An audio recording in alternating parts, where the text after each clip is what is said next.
some people say, why don't you try to go and settle in Italy, or at least try that? It's like, on one hand I would like to, but on the other hand I kind of know how the atmosphere, the vibe is very different. Like, especially coming from Florence, like a city where the past is so heavy, your history, your heritage, like it seems like there is not much hunger for new things, or because everything is already there, and if you break certain patterns, it's not always easy to be accepted. But anyway, it's more like if you try to do something a bit crazy, here is a much better place. I was in London and I finished my master's there, and a friend that I met at university 1 year before came to Armenia, and he said, just drop me an email, random email. There is a cool place in Erevan, a nice project that you may be interested in, and they said you should check it out. I came here to help building the IT infrastructure, but I wasn't an IT professional. I didn't even really know what a server was.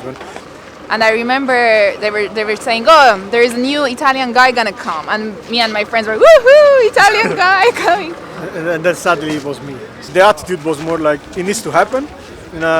Google is there, and if you don't know, you get on with it and learn it. And I really like that atmosphere, that type of work environment, and I think that's one of the reasons which I really like to stay, because it's the perk of being in a developing country where there is stuff to be done and people want to do it, and you can actually see the contribution that you're doing. And in London, it's like you're a number. In London, I had to at least do 2 years of, graduate project manager, 5 years of assistant project manager, and then you can get a chance to become a project manager.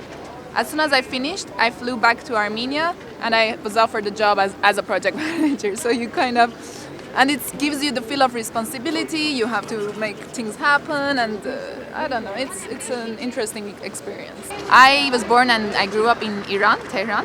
We have our own school and the community, and so actually I grew up in Iran, but in a very closed Armenian community.